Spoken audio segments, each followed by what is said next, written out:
When we're together, making love, yes, I must confess. When we're together, making love, life is motionless. When we're together, making love, this is more than sex. When we're together, making love, we get soaking wet. We get soaking wet. We get soaking wet. How can we make each other better? I have confidence, your sentiments the same. How can we give more affection? Healing each other from the pain. Hey,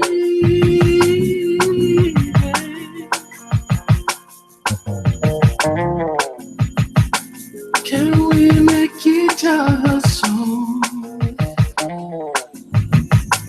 Hey, can we create a bond that's close?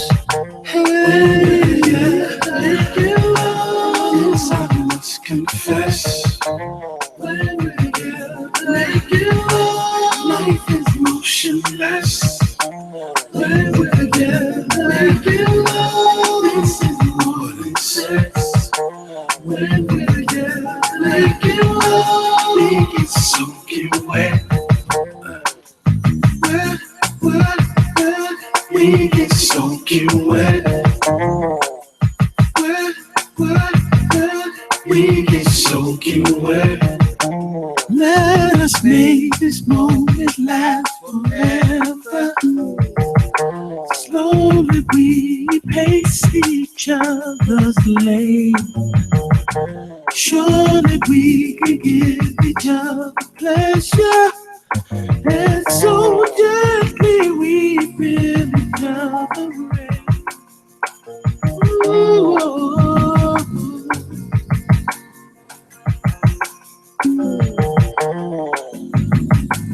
Can we make each other so?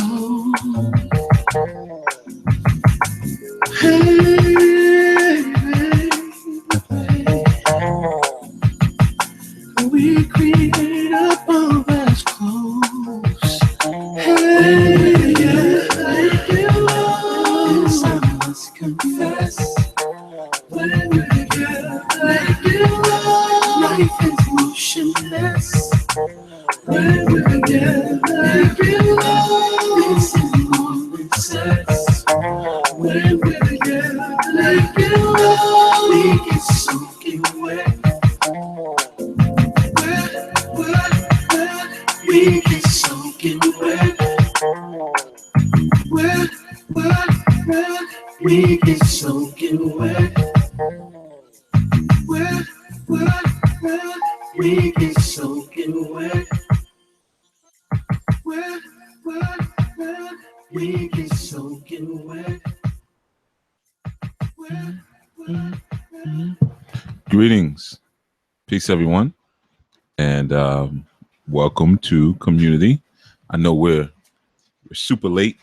I'm super late. You probably all were right on time, but I'm late.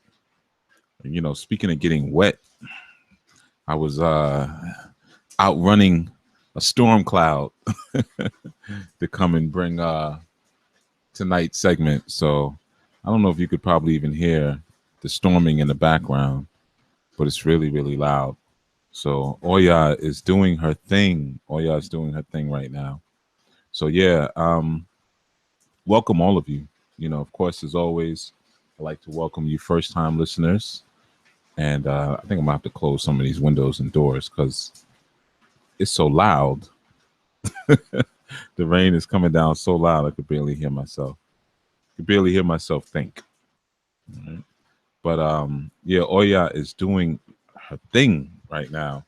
So yeah, man, I apologize for the delay in getting the segment started, but I was out handling some business, and then you know, got kind of wrapped up into something, and honestly just lost track of time. It was breaking my fast, and then I looked up in the air and I saw these beautiful clouds with all of this lightning in it, and I just kind of was mesmerized for too long. And then I said, wait a minute, this, I was on my way to do something. What was it? What was I was on my way to do? And I said,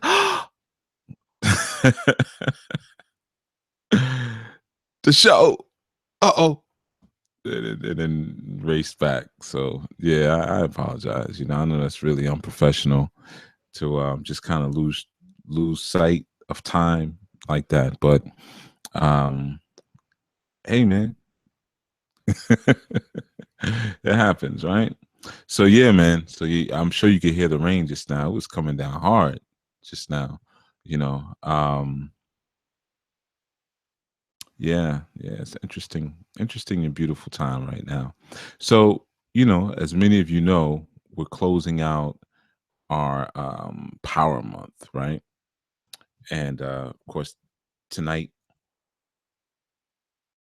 being our last evening of the month, and then we'll be going into the summer solstice concept for June, which I'm really looking forward to because just like the equinox, when we had our discussions around the equinox, I enjoyed that as well.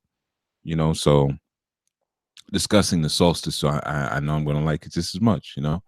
So and of course, because these are topics that I've not at least on enlightenment and transformation, I haven't really spoken about too much. I've done workshops and stuff on the equinox and the solstice, but in this form, I don't think I've ever really presented it. So it's cool. I'm looking forward to it. But anyway, so yeah, coming into okay, I think the rain has calmed down. Wow. Okay, let's see. Let me listen. Hmm. Yeah, that storm was passing over. That's so good, man.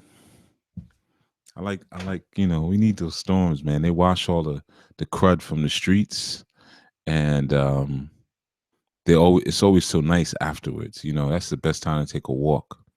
You have all those negative ions in the air, and it's just everything is cool, and you got that, especially when it's warm out, you got that mist coming up from the streets.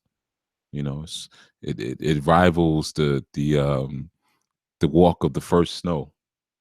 When you walk out and that first snow hit and it's quiet, the plow trucks haven't come yet, no one's really outside. It almost rivals that. But yeah, anyway, so we were talking recently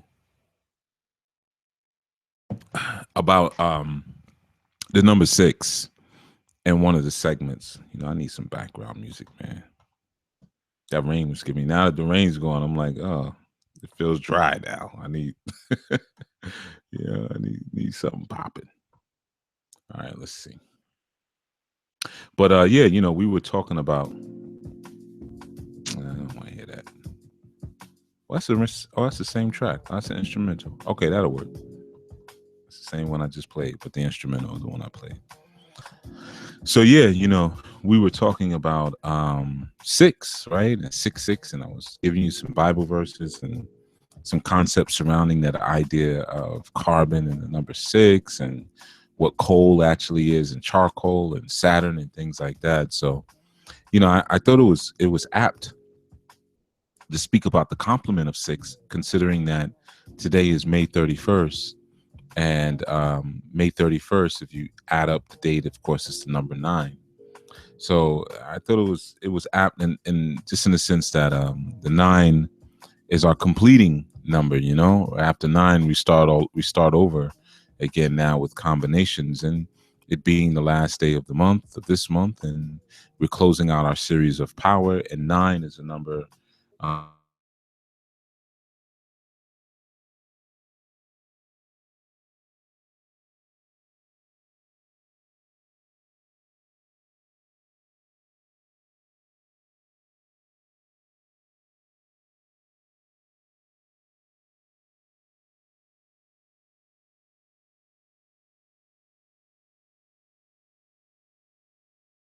As many of you know, on the Wednesdays I keep it pretty light, the Wednesday nights. So I'm going to do the same thing. I'm pretty much freestyling at this point. Well, I always freestyle, but I'm super freestyling.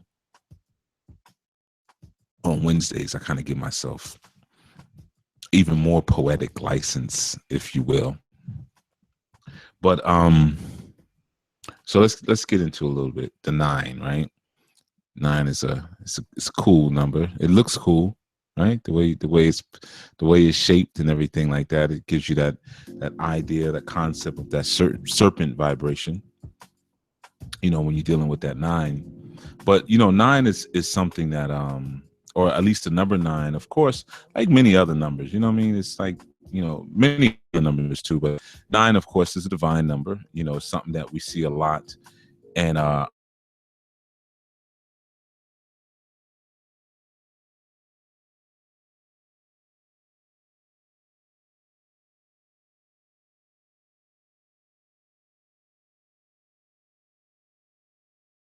when you're dealing with that number 9, man, you're dealing not only, like I said, with the number of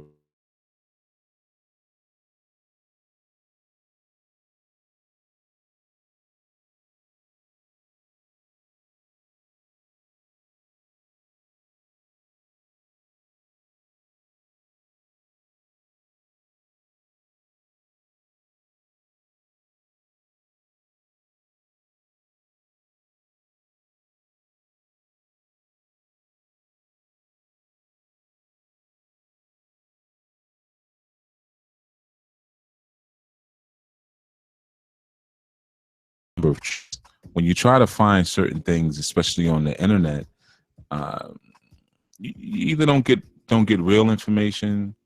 You're going in and out, Chief. Okay, thanks. Yeah, I noticed. Thank you, Anwar. Something is freezing here.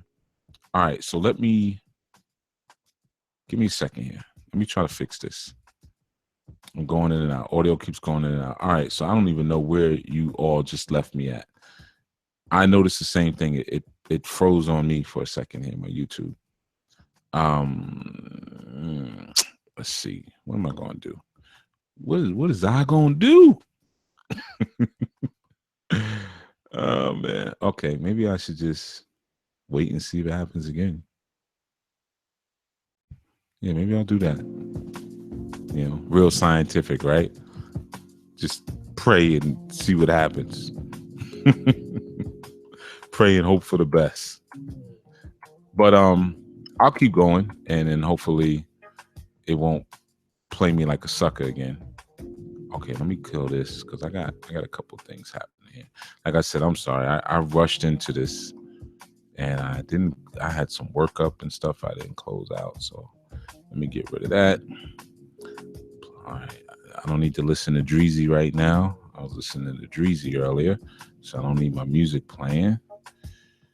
So let me get rid of that. All right, cool. I'm sorry. I'm just trying to get myself right because I don't want to keep talking and then it keeps freezing up because that's not cool. So let me just close some of these things that I have up. But yeah, man. So the idea, right, of the 9, like I was saying, it represents, of course, the number of completion, but because after 9 you have to start over. But it also represents many other things. Even in like Islam, going to, again, we're dealing with Ramadan, which is another thing that kind of threw me off because I was breaking fast. And so I was moving around and like, oh, I better get some food before the show starts and, have something ready, make sure the food is ready before I start. So it's just, my whole thing was off. And then I was helping someone who was going through something. So, but yeah, man. So, okay. Yeah. Peace, Charles Lambos. That may be, you may be delayed. I think the sound is okay now. I think it froze up a little earlier. So, hopefully you should be okay. Okay. So going back to 9 and 9 being that number of completion, like I was saying, even in Islam, I'm just thinking about that because of Ramadan. we're taught about the 9 openings of man, or the 9 portals of man. Oh, come on, man, with the we're off to a funny start tonight. Let me mute my phone. See, that's what happens when I don't prep early. At least sit down early and be prepared for you all. This is what happens. So welcome to the inner world. Like when I run through the door and say, "Oh, the show," But so yeah, you have your 9 openings. Your 2 nostril holes, your eyes, your ears, your mouth, and then where you defecate from, and where you procreate from. So a lot of times, like you've heard me do the show on the 7 seals, and we spoke about the 7 seals of intake and of processing, being your eyes, your nose, your mouth, and your ears. Referencing it again, of course, to the 7 seals in biblical law, but in Islam we have 9. Because again, where we expel things from, and where we procreate from, are also significant in terms of that number 9. So, again, you have it in so many different things, so many different places. That vibration of the 9. Even if you get into like Dante's Inferno, there were 9 levels of hell that he had to go through. So you see the 9 significant there as well. But here's the deal, right? So here's again, like I'm freestyling, so I'm gonna give you a bunch of deals, and I'm probably gonna jump all around because that's what Wednesday nights are like, right? That's what I always tell you on Wednesday nights. Be prepared for the ride. Take the ride with me on Wednesdays, all right? But so the 9, as far as I've always felt, from my observations, this is a Chief Yuyaism. 9 has always represented the finality of truth. And of course, truth is an expanding thing. So as times can change, dimensions can change, numbers can change, of course, right? But the truth as we know it, because it's always what you end up at, in a sense, But one of the reasons why I've always surmised that there's a truism or a light that 9 represents is for 2 reasons that I'll share. One, because 9 is what is called a natural perfect number, natural perfect is what they call it. And essentially what that means is that any number that you multiply 9 with, if you add up its equation, its resulting number, it's going to give you the number 9. Okay, so like for instance, you pick anyone. 9 times 4 is 36, right? 3 plus 6 equals 9. 9 times 8, 72. 7 plus 2 equals 9. You could just, we don't have to do it. But you could do it on your own now. 9 times 11, right? Is 99. 99. 9 plus 9 is 18. 1 plus 8 is 9, right? So any number that you bring 9 in contact with factors right back down to that 9. So when I really started to look at that, with my own inner wisdom, I realized that 9 represents the cyclical or the karmic truth that we all must come back to at some point, or we all do come back to at some point. It's that cyclical truth, because no matter what you put it in contact with, it always comes back to it. Very similar to the element of fire, which gives you, more insight as to why 9 is associated with the masculine energy, right? Which I'll get into in a second. But that fire element, whatever you make fire come into contact with, fire changes that thing, but fire maintains its own self. Either it's going to be or it's not going to be. Like you can either make fire grow or you can douse the fire. That's the only 2 things you could do. But you can't turn fire into something else. It won't transmute into anything else. But fire transforms every single thing that it touches. It makes that thing different. Whether it turns it into gas or whether it burns it down to ash and soot, or whether it causes it to rise and It changes its very molecular structure because of the heat that it presents. Anything that you put fire in contact with or contact to, it's going to change in that sense. So the 9 always reminded me, personally, of its connection with that fire element, or that connection with the unchanging. So in many senses, it can represent truth, that which is eternal, that which is actual. That we spoke about that yesterday in terms of the differences between belief and some other things, and how truth is actually matter in its actualized state. Well, that would represent the 9. 9 would be that truth, because again, no matter what you connect it with, no matter what you multiply it with, it's always going to come back to that same truth. It's always going to come back to that number 9, right? So that's just one example of like the I guess we could almost say the supremacy, if you want, the supremacy of the number 9. How it always comes back to that space. It always comes back to that root of 9 in that sense. And I mean, again, there's so many other, I'm just thinking in my head as I'm speaking, there's so many other places where 9 is relevant. But even like if you take 3 times 3, 3 times 3 is 9, right? And that's part of that express perfection of 9, or that completion of 9, because 3 is one of the numbers of completion. It's said that in many traditions, especially in Taoist tradition, that anything that you do 3 times becomes authentic and active. Well, interesting enough, in our Ifa tradition, we also do the same thing. That's why a lot of times you'll hear when people are saying different orikis or adura, they'll say like ashe, ashe, asheo. You'll hear them say it 3 times, or modupwe, modupwe, modupwe, pupo o. You see, now that o at the end that's the emphasis. You see, so it's like really, like you could say modupwe, which is thank you, modupwe pupo, modupwe pupo o, like thank you very much, adding that fire, that to that modupwe, making it, yeah, like really thank you. So it's the 3s, that combination of that 3s, which represents making something authentic. Now it's real, you see.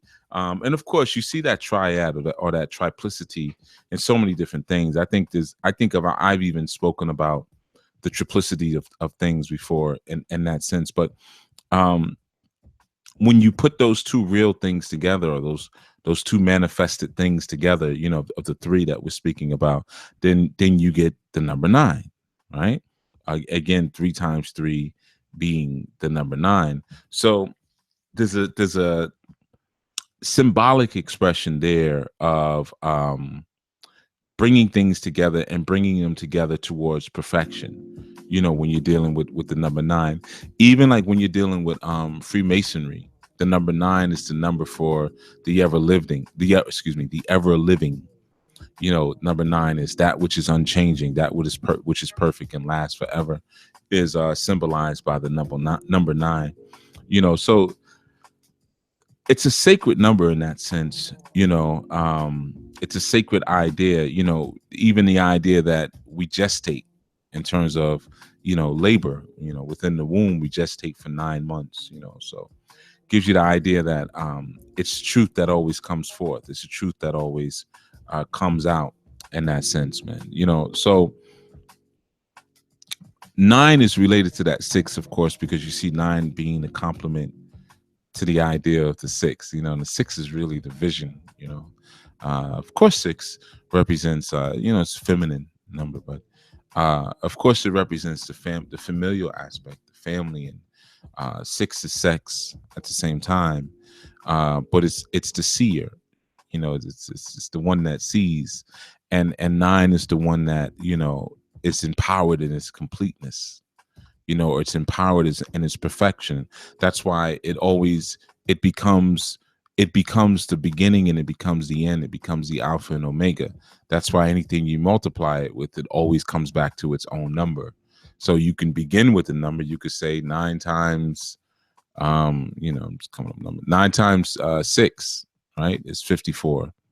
So, you have that 54, but 5 plus 4 is 9. So 9 was there in the beginning and 9 will be there in the end. And the 9 in that sense, represents the standing up, or the mating or the facing of the head, whereas you have the 6, you have the symbolism of our Kundalini or our personal or inner serpent, our life path, our life strain, our life vehicle having itself turned towards its lower nature. So when you create that 6, whoa, okay, huh? We just had on it back on. All right, I guess everyone can still hear me. Yeah, we got some lightning going on outside, and my power went out for a couple of seconds, and it came back on. Huh. But there was sounded like a circuit broke just now. But okay, the power's back on. Didn't I tell you Oya was doing her thing? Those of you in the New York area, you're experiencing it. You know what I'm talking about. All right, so as I was saying, the 6, coming down, representing, like our head. If you look at the tail or the head of a snake, the 6 represents that head pointing down to its lower nature, or like its base nature. Very similar to when you see depictions of satanic images, the old devil, the red suit with the horns devil, that one. You would always see a tail, and the tail would have a kind of point on it, like a 3-pointed configuration arrow at the end, and it would be pointing down. That's representative of the number 6 because it's pointing down to its lower nature, really representing Malkuth. So it's not necessarily a problem when it points down to its lower nature, because lower nature and higher nature are needed for creation. Lower nature represents the earth, higher nature represents heaven. And when earth and heaven come together, then truth comes forward. Yeah, Brother Anwar, I do have an APC actually, but the battery is shot on it. So I had it in the studio. I had it for years. Pulled it out the studio and brought it in. But yeah, those batteries go after a while, even on the APCs. But anyway, so yeah. So that idea of that 6 pointing down, and now when you come into the nature of this place of the 9, you have things pointing up. You see, you have things pointing up. So the 9 represents that snake or that Kundalini now being erected, whereas the 6 represents it still being, see, it's coiled up at the bottom. So it represents it being coiled up, in the root chakra, and still pretty much being asleep in the 6 until it's impregnated with the power of the 9. Now, I'm going to show you how all of that works. Okay. Drinking some more of my stuff. Give me a second.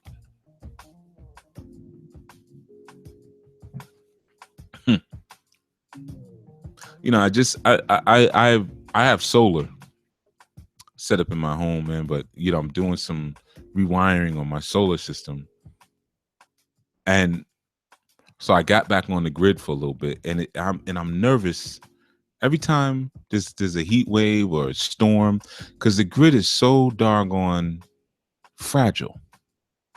It's so sensitive. It's always going down, like what it just did. But when my solar set, I know what's what. I know how much juice I have left. I know when we have a nice sunny day, I know, okay, cool, I'm gonna get a nice charge on my batteries. I'm gonna be able to run my Vitamix with no problem and all. Men, there's nothing like ensuring your own economy, life of your home. Let me just tell you that. There's nothing like it.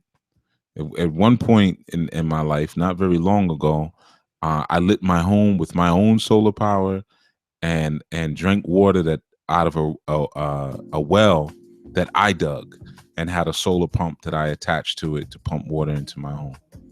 Not in this particular home, but it does something to you, man. Just so you know, it does something to you when you're completely and totally responsible for the liberty, and even just the basic utilities of your home. Anyway, so getting back to it. So, like I was saying, that six represents the earthly nature in that sense, and that Kundalini at rest in that root chakra. So, of course, what would the nine represent? Well, the nine is our finality. So that would be that space beyond the crown chakra, the unknown space. You know, when we finally stand up in our own, we stand up in our own nature. So the six and nine really mate with each other. You know, they're you know, not one is not bad and one is not good. I know a lot of times when we speak about the root chakra and you know our survival instincts and our even our ego, you know, it kind of gets a bad rap. You know, like we got to hurry up and get out that root chakra, get out that root chakra. No, you need it. You need that as well, because you know the root chakra becomes when you're functioning and moving with your right mind, your root chakra becomes impregnated with the wisdom of your upper chakras or your higher chakra, you know, or your crown chakra, you know, because remember that which is from is heaven, it falls down to earth. It rises back up again, but it's coming down from that pure place first. Just like how we have rain happening right now. Well, the rain is bringing what messages from the ethereal realm. That's why collecting rainwater and doing things like that are so vital because of you know where that actual I guess we could say that water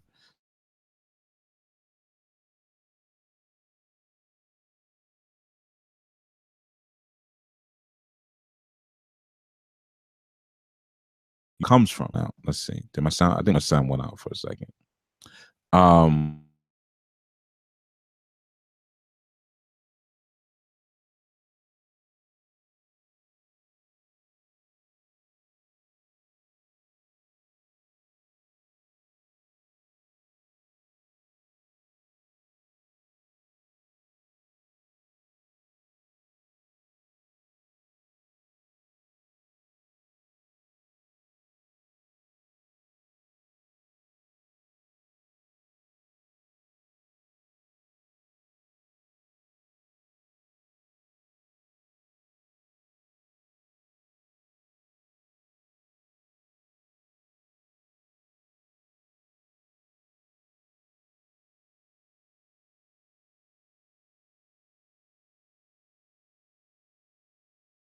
sound.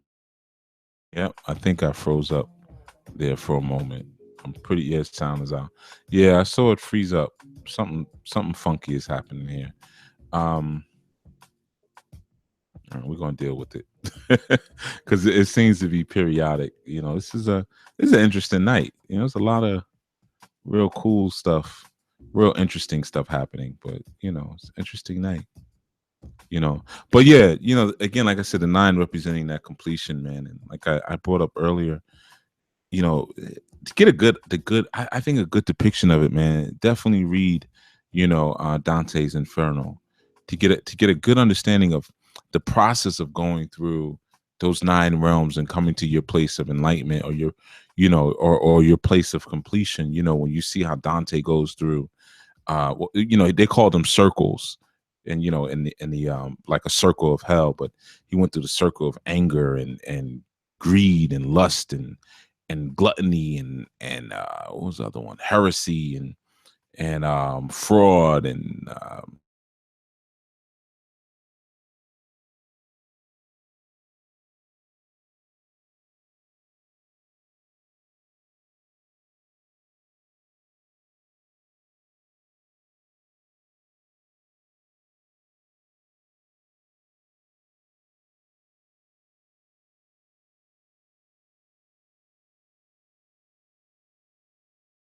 out. We're gonna wait it out. There we go. I think I'm back now. I'm freezing up periodically. I don't know what it is. You know, this is a new thing.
Okay, so the rain is back, and the freezing is back. Yeah.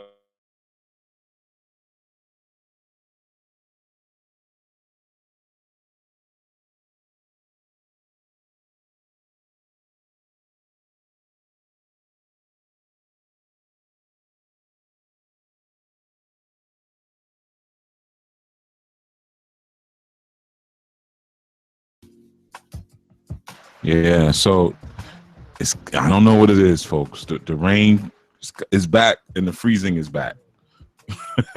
That's all I could tell you. The rain is back and the freezing is back. So um, I'm just shutting everything down and bringing it back up and hoping that will do it. And I'm sure you can hear that rain in the background.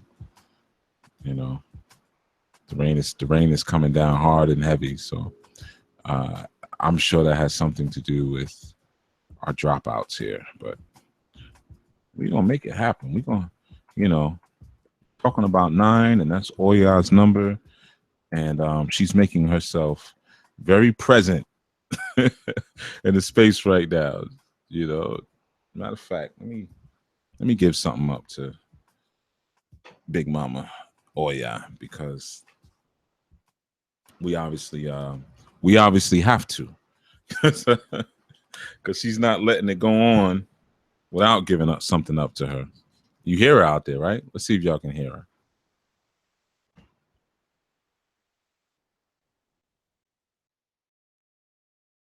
Yeah, she's doing it. I don't even have the chat. I don't even have the chat window up right now. So I'm gonna bring everything up. All right, like we starting fresh. I'm gonna get something popping over here for Oya. There we go. Get something popping here for Oya. Let's see. Give me a second, cause she's on the path tonight.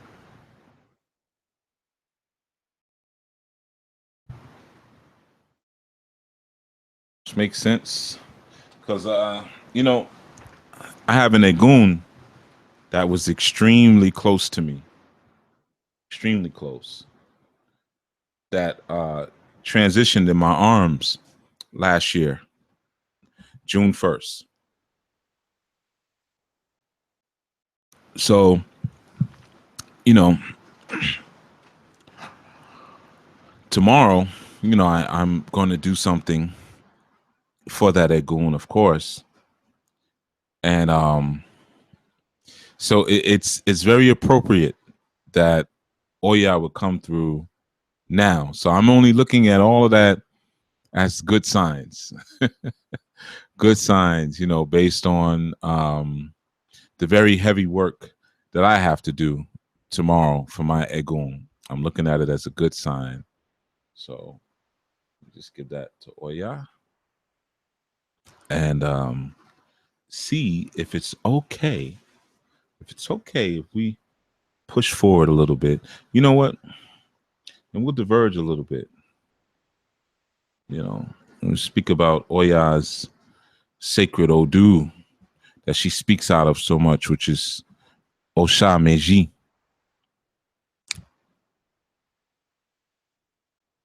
And that Odu we say mi kanche meji heshe awon. Vodun heme adie de o afoel kunoso o. You know? And in that we speak about uh the ability of that which is owned by the Ugan, or that which is owned by what we call the sorcerer, or the magician, to always be protected. We say that the bird that is owned by the sorcerer is never really caught because the sorcerer has oiled its feet ahead of time.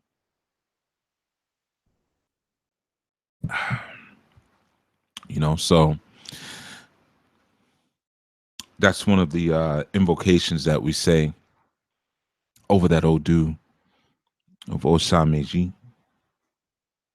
And very similar to what we're speaking about in terms of even when we look at Islam and we look at the opening of those 9 portals, you know, the eyes, nose, mouth, ears, you know, waist, tunnel, and the procreation organ.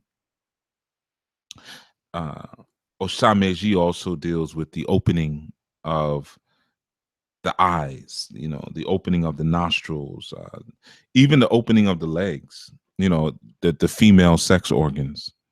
You know, we give that space and we give that time and that energy to Janssen, or who we also call Oya, you know, coming forth through that strong Iyami vibration and coming forward with the alchemical presence of water.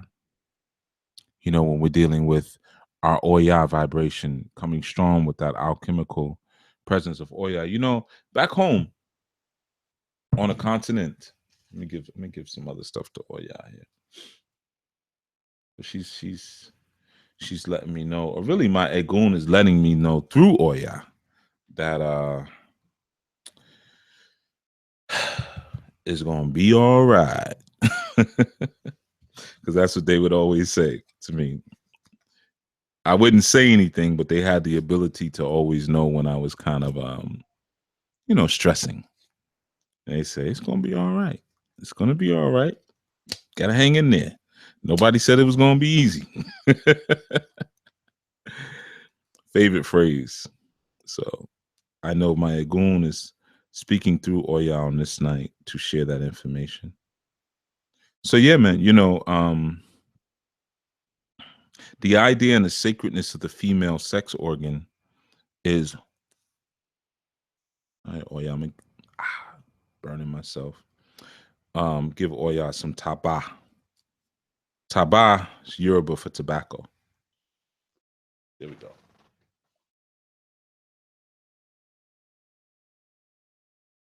Wow, yeah. Kansa meji. Isso I won't do ne mamo. They are for a conoso. All right. There we go. Just give her a little something. Just go for the ride, folks. And the rain has stopped again. All right.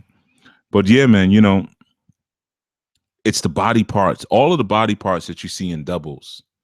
You know, we really give it up to Oya for that. So it's the coupling of things, the duality of things that are sacred to Osha Meiji, but are sacred to the vibration of Oya. And it's that ability to take things lightly, to, you know, when you get to the pinnacle and the end of things, like I always tell you, the highest vibration of knowing is when you're able to turn around and say, I don't care. If you look at the sacred Odu of Osameji, it is, you know, marked dark, light, light, light. So at the top you have dark, you know, coming up, but you have coming up this bellowing of all of this light masculine energy, you know, and then at the top,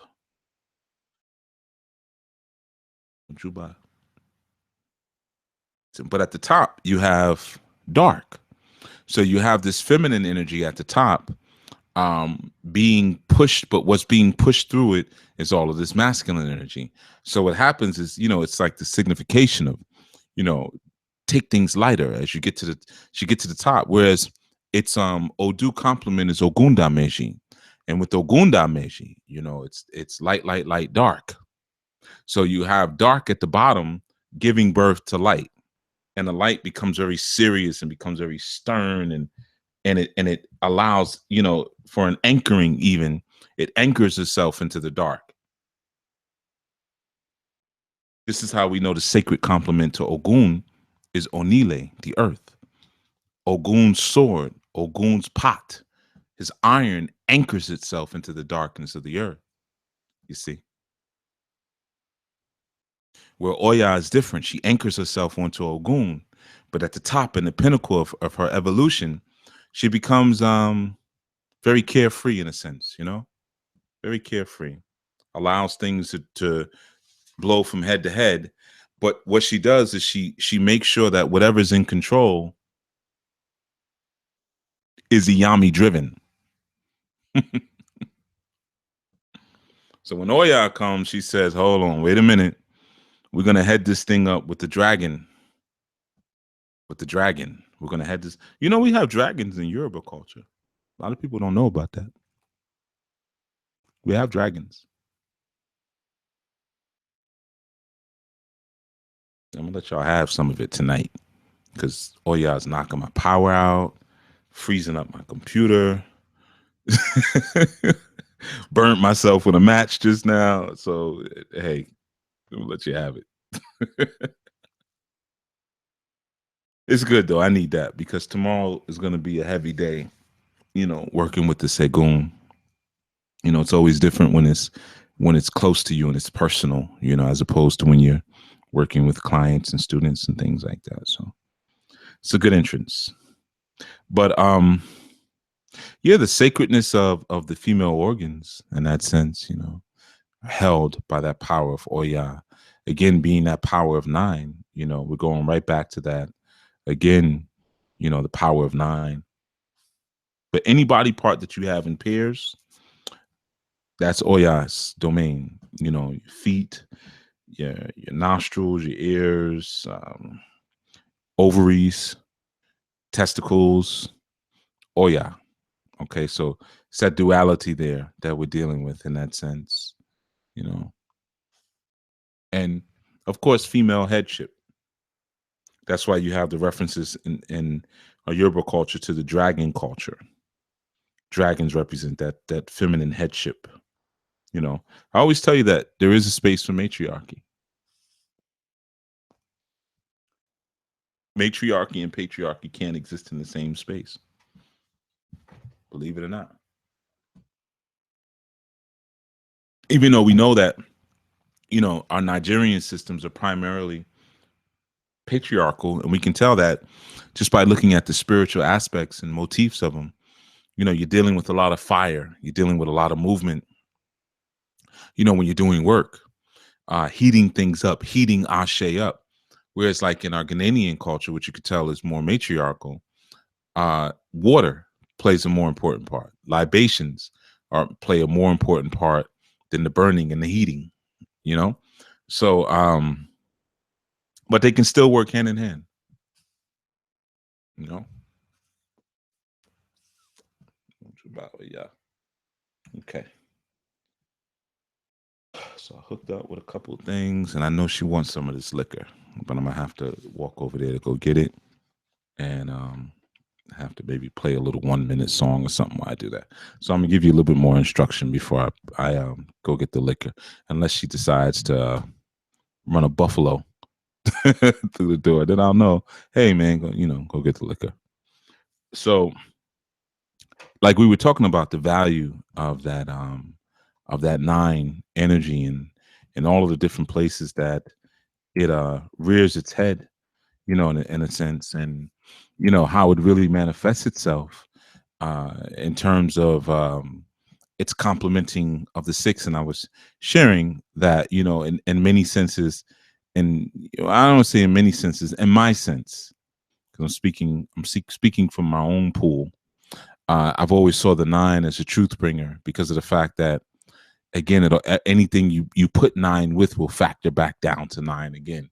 If anybody missed that earlier, you multiply any number by 9 and add up the resulting numbers, you're going to get the number 9 again. So it's that final conclusion that you cannot avoid, that you cannot escape, which becomes very interesting when you look at the Oya energy, which, you know, one of the challenges of Oya energy, that 9, that Janssen energy, is that often the Oyas don't meet their responsibilities and duties with diligence. They're very quick to run away from what they should be addressing. They're very quick to run away from what needs to happen, sometimes even running away from a fight. And it's very interesting because the Oyas, when you face them, you're facing a very vicious enemy. But at the same time, they can be very vicious, and at the same time, they can almost to a sense be very cowardly. And a lot of times the cowardness is not really so much about the battle. It's just about duty. They'll run from responsibility like one would run from a fight. That Oya energy. Simple things sometimes, just cleaning up or going to work every day. you know, or just having to own up to something. Sometimes it's very difficult for that particular energy because again you have that darkness at the top of that Odu. So it's that kite, almost in a sense where there's an anchoring there, but the kite just kind of goes with the wind. It just flows where it wants to flow. And if you kind of go near it to touch it, just your waves will push it away.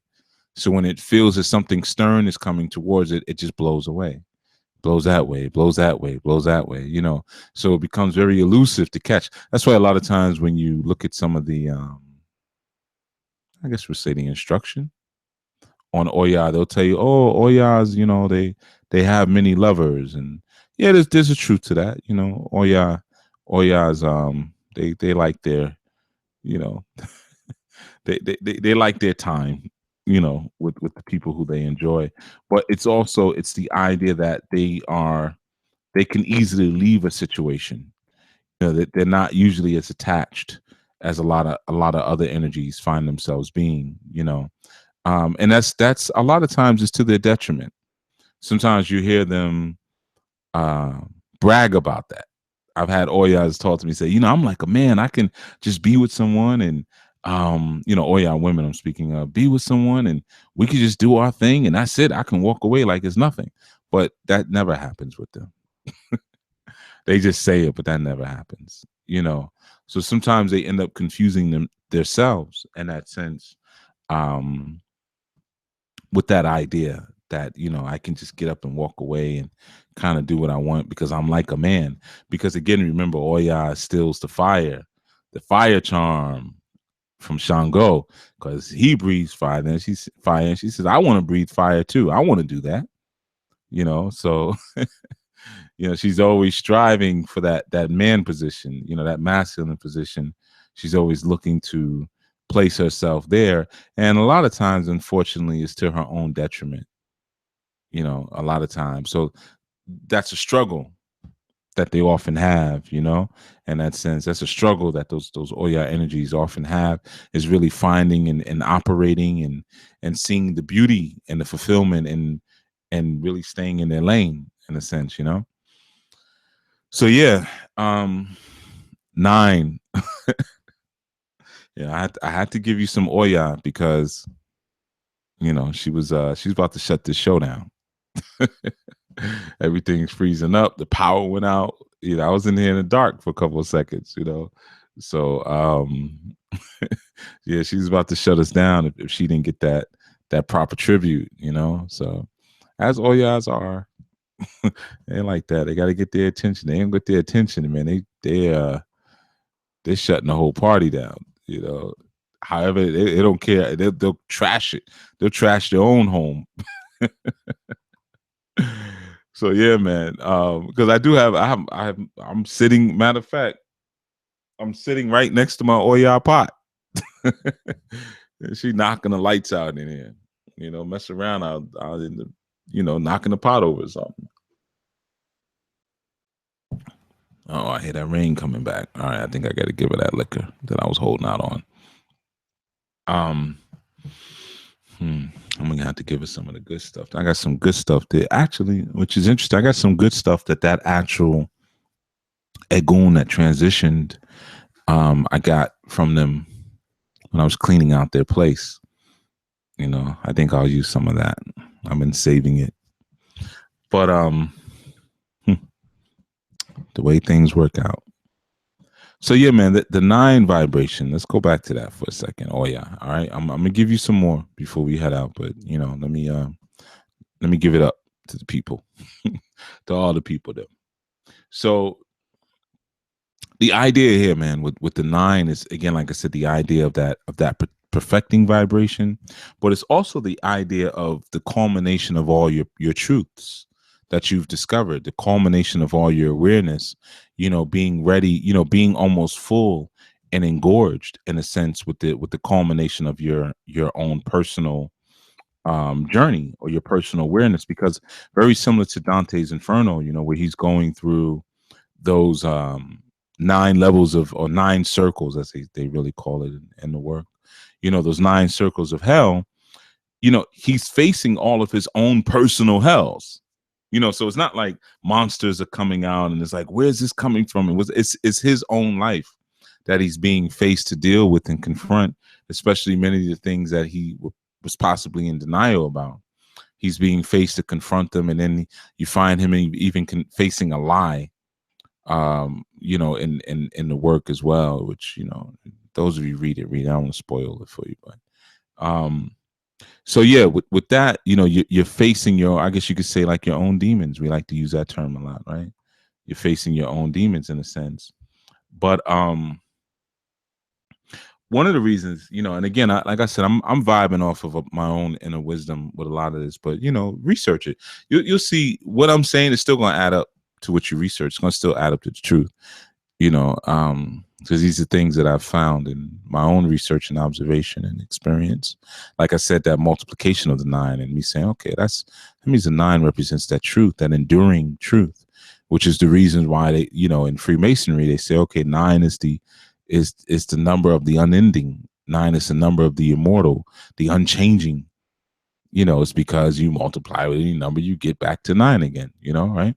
So it's the idea of truth that you see connected, or having to go through a journey in so many different systems. You see that 9, and it represents some type of journey, that one has to go through in order to become the true self, in a sense like that. So but here's the other thing. In our Cabala, right? If we look at the Cabala aspect,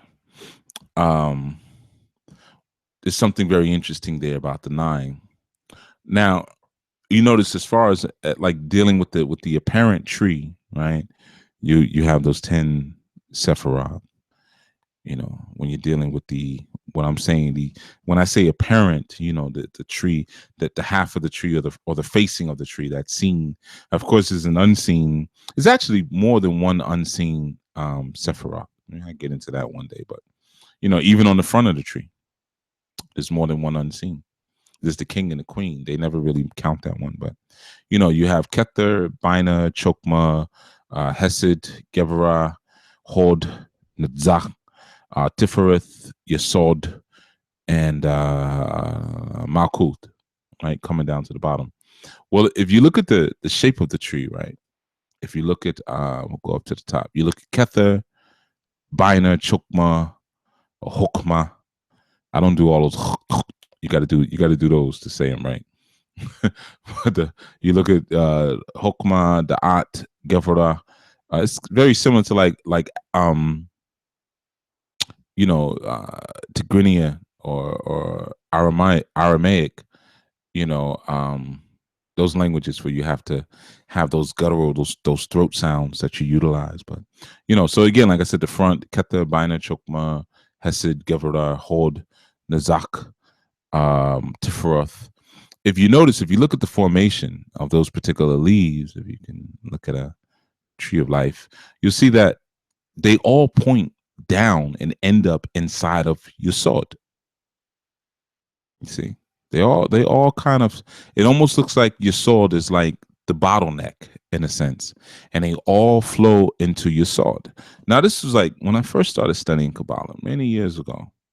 This is one of the first things I noticed. Now, one of the reasons, because my name begins with the letter Y. So anytime I see a word with the letter Y, I always look, not too many words start with the letter Y. So you always look and say, oh, I wonder if there's any relationship between my name and that word. But of course there isn't.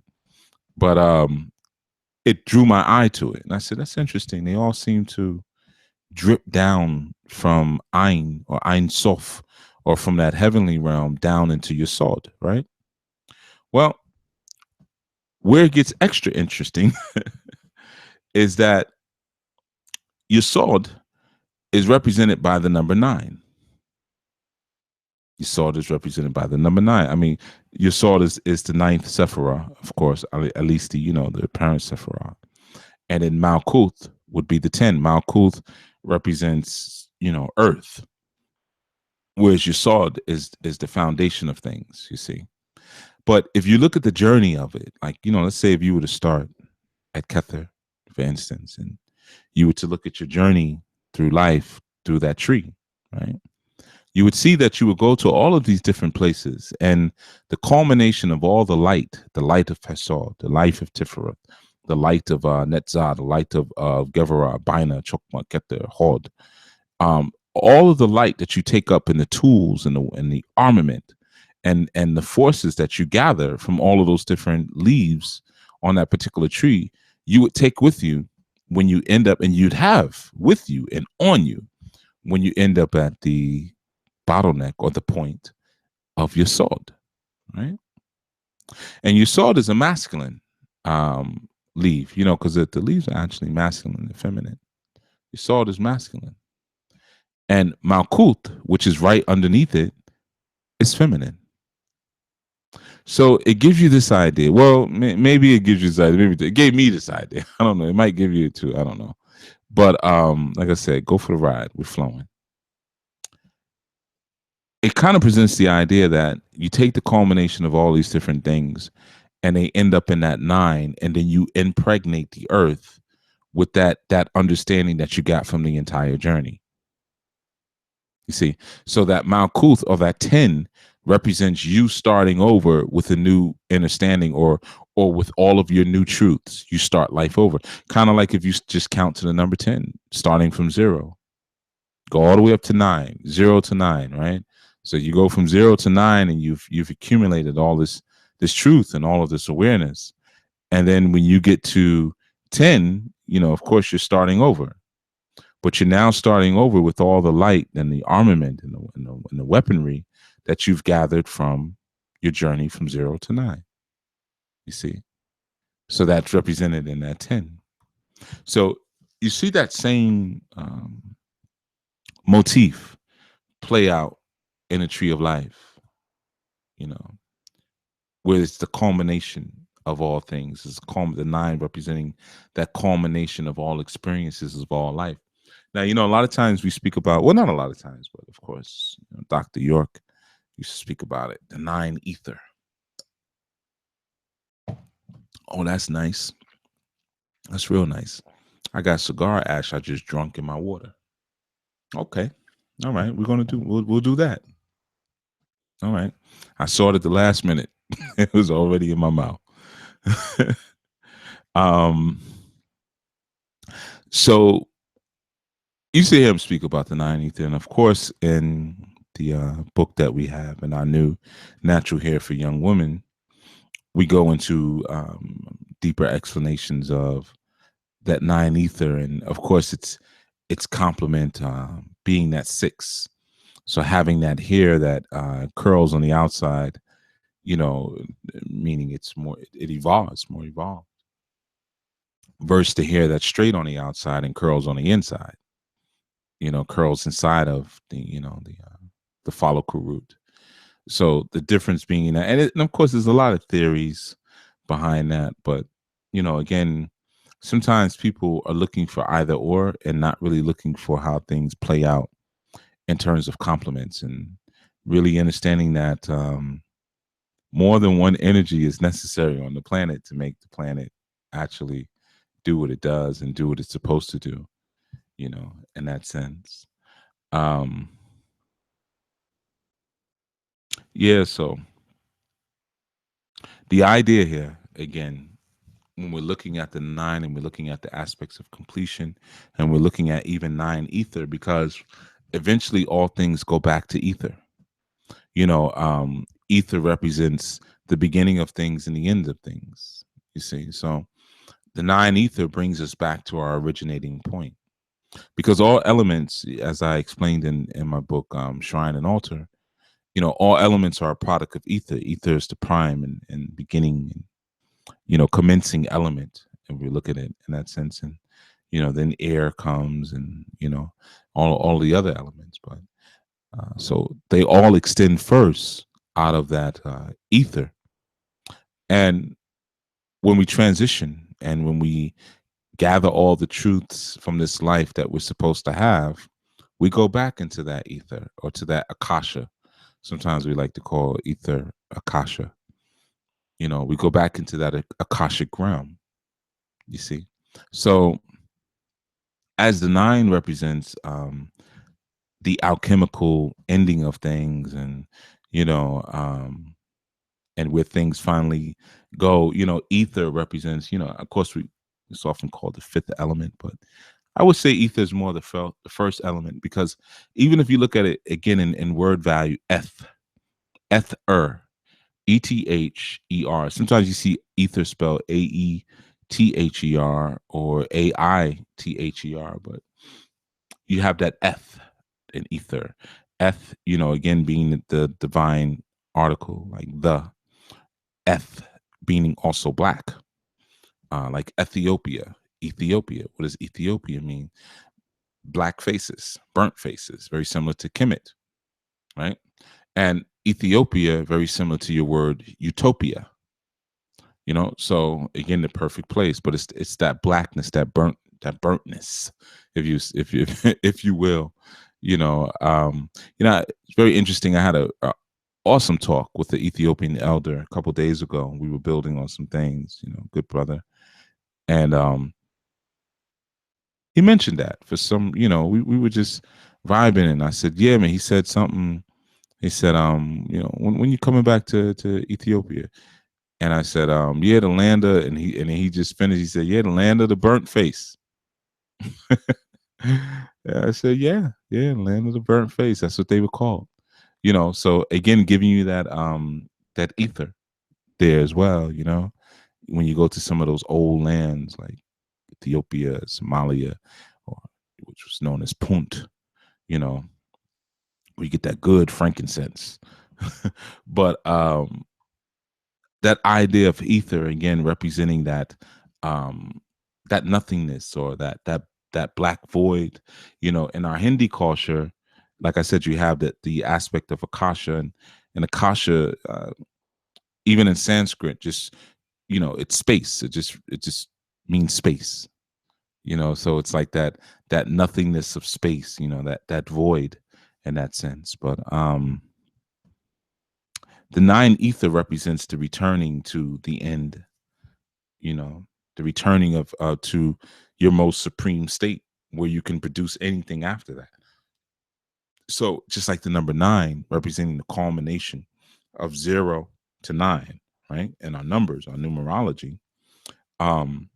From there forward, when you get back to you restart again with 10, with 1 and 0, male and female, once again, or again, the impregnation of Malkuth. And again, in your tree of life, you have an opportunity to check them out. Those of you in our new spiritual training should have already been doing that anyway, because it's in the training, Cabala. But you see that the earth, or the Malkuth, is impregnated by heaven. Well, how is it impregnated by heaven? Through the phallus of Yesod, you see, or the phallus of the nine. The nine is the masculine phallus, finally erect. It's no longer limp in its Kundalini stage, where it's relaxed Kundalini or sleeping Kundalini stage of the number 6, and now becomes erect. You see, and it can impregnate material with itself, with all of the truth that it's acquired. So in our development, right? And this doesn't just mean, okay, if you're a woman, ignore everything I'm saying, because you're not sleeping with anything. You also impregnate the earth. You impregnate the earth with your karma. You impregnate the earth with your causes. You see, and sometimes you want to look at your journey, in a sense that, what are you impregnating with? Like if you haven't gone through the tree, let's say if you skip steps, right? Because each leaf of the tree, and I'm not saying you have to all become Kabbalist, but because the science of the tree is found many other places. I did a show on was it the Orishan astrology? No, Cabala. I don't know, some show I did, but it was a long time ago. But it was one of the ones with the Cabala title in it, where I showed you where the Orisha match up to the different Sephiroth, because I've seen in books before where they've actually tried to do that and really messed it up. Sometimes people really strive to be different. They strive, they write these books and they say, I'm I'm going to come at an angle that no one else has before, and doing so sometimes they end up messing things up. They just they try to go so far out to try to do something. The reason it hasn't been done before because it's incorrect, So I've seen a lot of books, and I get excited like, oh, somebody's talking about Risha and Cabala, and then I read, it's like, oh, this is garbage. you know. So I did a show on it just to clear it up for anybody who might have gotten caught up in one of those books, to know what it really is. But again, like I said, it's that foundation of your sword. And how is your sword founded? Your sword is founded through the knowledge, wisdom, and understanding of heaven and its journey down through the different realms of existence. Because I spoke about that before. As we fall from heaven, we go through many different. There's not one heaven. There's many heavens. And as we fall, we lose more of our identity, but at the same time, we take on more tools that allow us to be equipped for our journey on the earth. So it's the same deal, and we have the same thing in our Yoruba culture. Anyone's like, man, you took about all the Jewish stuff. Yeah, I'm talking about African stuff. But it's the same idea when you speak about the sacred grove and how we travel through the sacred grove, and we're told certain things and we're choosing certain things and we're forgetting. Eshu is causing us to forget certain things as we're going through the sacred grove. One of the reasons why when in this part I can share, a lot of people, you've noticed, you see it a lot of times, you see initiates blindfolded. It's the recreation of that birthing scene, in many senses. It's the recreations of that. So like I said, so that culmination of all that energy now impregnates the earth. So as you walk and as you trot and as you struggle through the earth, you have to look at all of the different heavens and hells that you've come through, you see.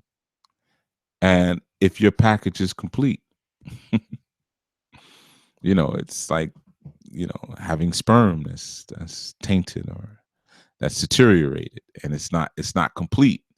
So what kind of child is it going to produce? It's going to produce a child with defects. So not having stopped at every stop, like let's say, you're falling from Ain, and you go to Kether, but you go to Chokma, but just decide to skip Bina.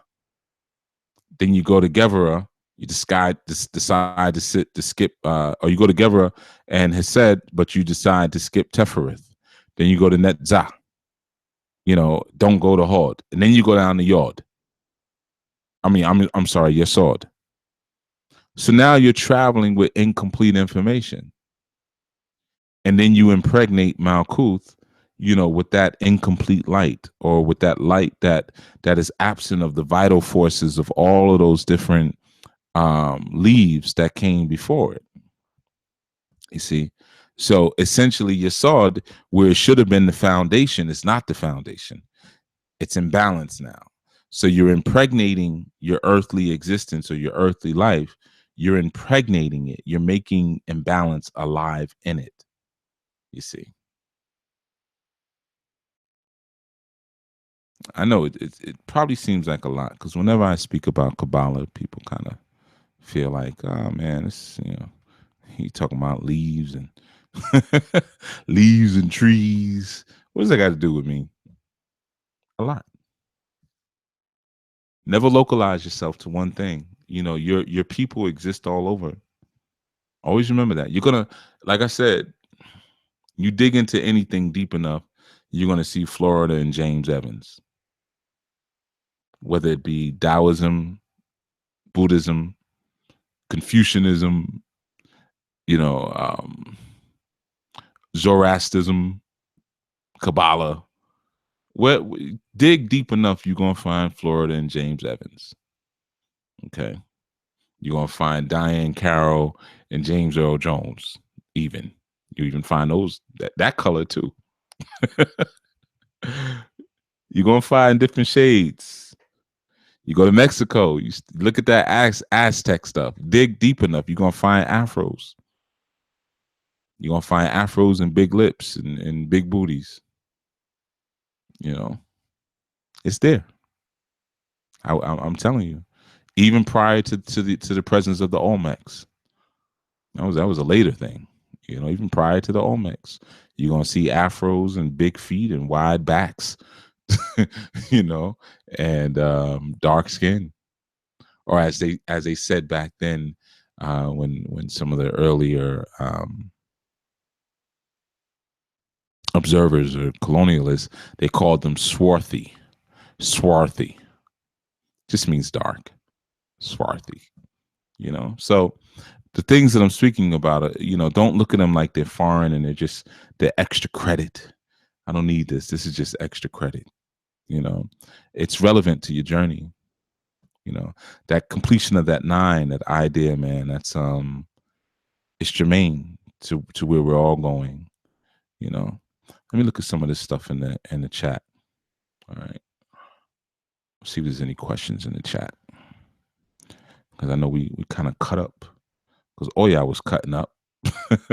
So we cut things up a little different than how we usually do.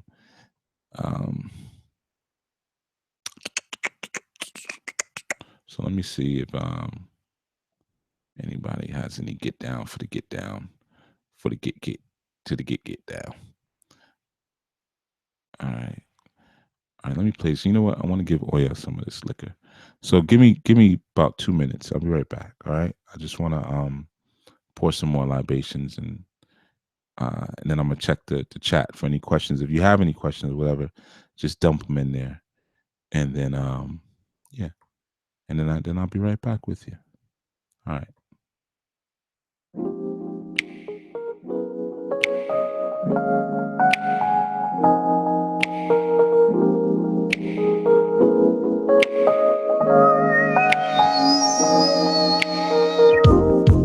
I can't take it, being away from you is torture. The love we make is so fucking great. I hate when it's over.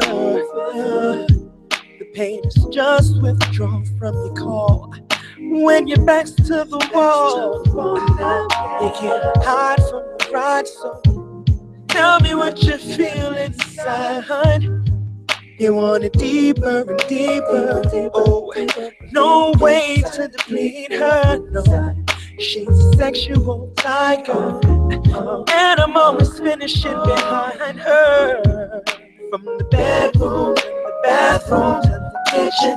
Ooh, girl, listen, let's go up to the attic. We can go at it. We make love from the bedroom to the bathroom to the kitchen. Ooh, girl, listen, let's go up to the attic. We can go at it. We make love. Undress me, baby. Take off your clothes. Let me undress you. Get on top of me. Slow and steady, baby. Behind you, baby. Are you ready? Are you ready? It's getting hot and heavy. Every room has been blessed already. But if you're down, we can go for another round. Good. Turning me on, and I ain't too proud. Say it out loud to you. And I'm really trying to turn you out.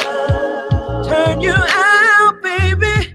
You want it deeper and deeper. There's no way to deplete her. Baby, you just keep buzzing, giving me good loving. I can't get enough of it.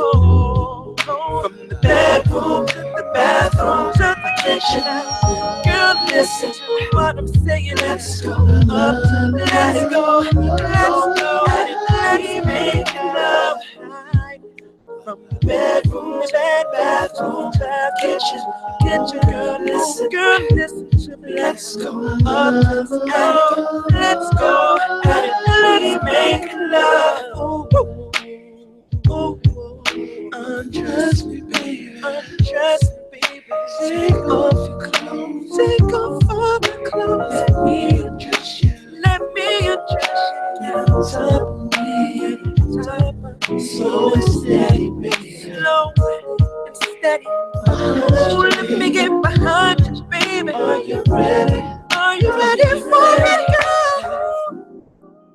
the bedroom to the bathroom to the kitchen. Girl, now listen to what I'm saying. Let's go, let's go. We can go at it. We make love. Let's make love anywhere. In the bathroom, the kitchen. Girl, listen to me. Let's go up to the attic. We can go at it. We make love.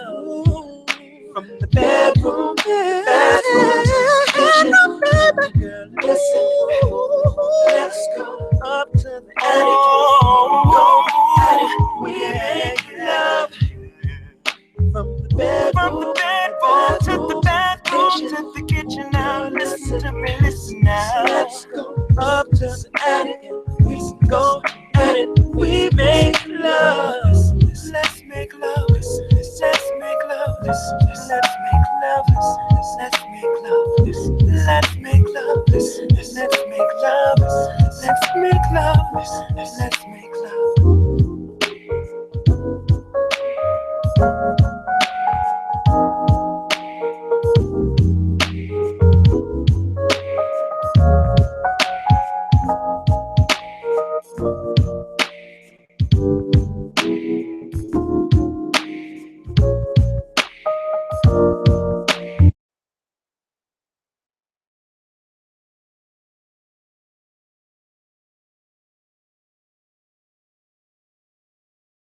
Uh-oh. Another song I forgot to fade out. My bad. I gotta get back to all those old songs and fix them. Ooh, man. You never quite get used to that Everclear. I get used to that, that 100%, Everclear alcohol. But I had to kind of go around the shrine and give some energy where it needed to be. So yeah, I did see a question put in. I'm gonna address in a second. Just give me a moment here. I'm just clearing me up a little bit. But okay, so the question I was asked, and I'm gonna ask the question in response to the question. I see you guys are working on it though. So Charalombo said, which world of Cabala does the energy of Orisha emanate? And I guess Vivid Eye said, let's break it down a bit. And Orisha is a selected head of consciousness. Each Orisha is formula governing certain laws. I would think that each Orisha would be coming from a different part of the tree or world. Based on the specific function of that Orisha. For example, Eshu may be coming from Bina, understanding based on the function of accountability and segregation. Yeah, I can't really feel my lips right now, man. So I don't even know if I'm making sense.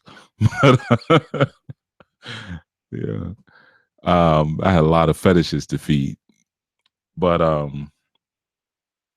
so Vivid Eye says, I understand what it means about Orisha, but I appreciate your response. There are 4 basic worlds which divine emanation happens, yet there are multiple worlds with many paths. Mm-hmm. Yep. Let's see what y'all come up with. Give me the basis for that question too. Charlombos. Give me the basis of why you're asking the question. All right. I think that would be even more interesting than the question. Give me the basis. And I'll see what you guys have. If you don't, then I'll just answer it for you. All right. But yeah. Okay, back to life.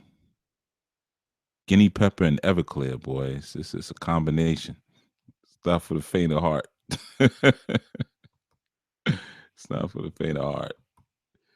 Yeah, but like I was saying earlier, with that 9 representing that vibration of completion, it's critical.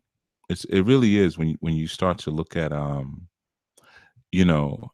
what we are completing ourselves with. You look at the representation of completeness and in actual language form in terms of meaning.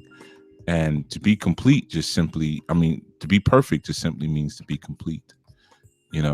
So a lot of times as we're striving for perfection and we're perfecting through this life, sometimes we neglect the things that go into our perfection. We die raggedy. We die with so many things incomplete in us, and then what we impregnate the world with, through our karmic actions, man, a lot of times are just very imbalanced thoughts, imbalanced actions. Sometimes it's so basic, man. That's why I tell people, start wherever you want to start, but don't skip around. Sometimes people, they grab, well, I just need this, I don't want that, I just want that, I don't need any of that, and they don't realize that in doing that you're creating an imbalanced model of impregnation. Again, it's like, we talk about the value of being filled, with good light. When we talk about the value of the masculine principle, or that yesod going into that malkut, yeah, you can be filled with any light, but some light is of better quality than others. So if you haven't gone through the proper processes, it's very similar to also when people are initiated. And sometimes I talk to them about the initiations, and I don't always tell them, but I can hear sometimes they weren't done properly, or they're incomplete. They say, "Oh, I'm initiated to this one, or I'm a babalao." I hear that one all the time, and I say, "Okay, so who worked with you with your odus?" And oh, no one. I got initiated, but I haven't been able to get in touch with my Godfather. Then how do you just become the father of secrets? and you haven't had any training, you haven't had any preparation, nothing has been handed down to you through lineage, and that's the key here, with these traditions that we're working with. Those are the questions and the ideas that come up, those, like if someone says, hey, I'm this or I'm that, especially back home, they're gonna say, who taught you? Who did you come under? Who was it that brought you into this family, that brought you, into this way of being, and a lot of times that's missing, that headship, even in terms of the spiritualist, is missing, and people just tend to want to jump out there and be things that they may not be, Okay, here's a question. Archangels emanate from Bina and angels Yetzirah. Does the Orisha relate similarly until Asaya? Good question. I know the answer. Actually, I taught this in the Cabala show that I did. But did you give me the basis for your question yet? Nope. I want the basis first. Why are you asking this? I find that to be a little bit more interesting. But yeah, I actually covered this. It's good. But I know you're a newbie, so I spoke on this maybe 2-3 years ago. But one of the things I wanted to also speak about, I'm gonna come back to you, Charles Lambos, and anybody else who wants to post a question, I may answer it. But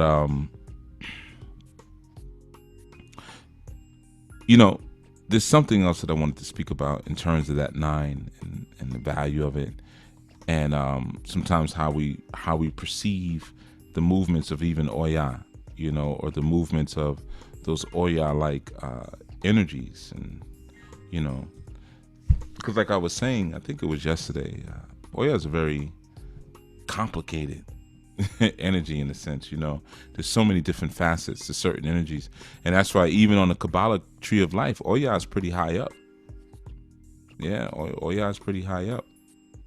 So it almost looks a little weird, almost, because a lot of times when we're presented with certain energies, again, if the teaching is not there, or complete teaching, you kind of think that they're all the same. They're all on the same level, but they're not.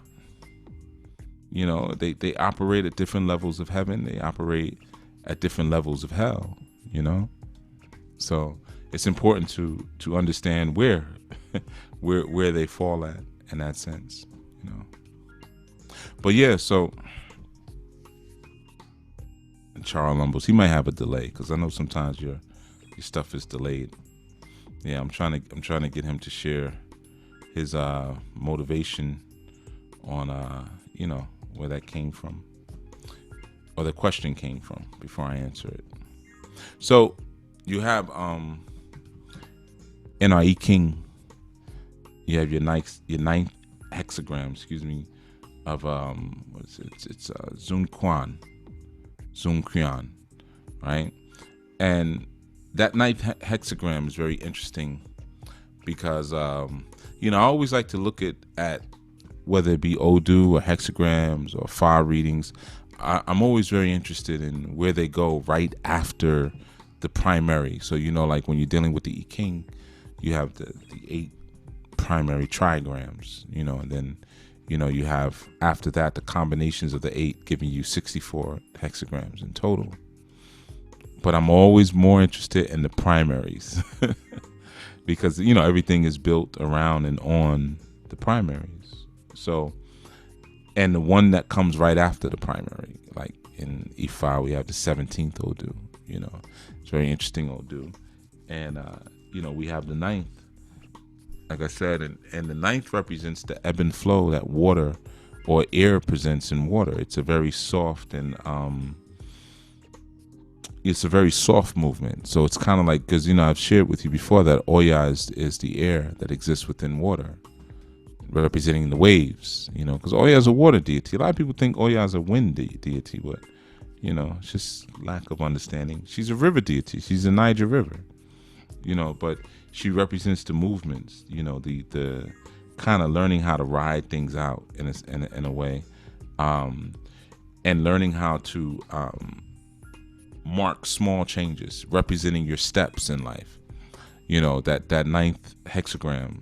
So with that ninth hexagram, you have this idea of taking these small steps that add up to sequential or larger change, but you take these small sequential steps that are adding up to a larger change. So that again represents what we have in that number 9. Right, all of these steps from 0 to 8 that you may not have thought were very significant. So maybe you skipped some of them and didn't realize that ultimately it was leading up to a large change, a large space.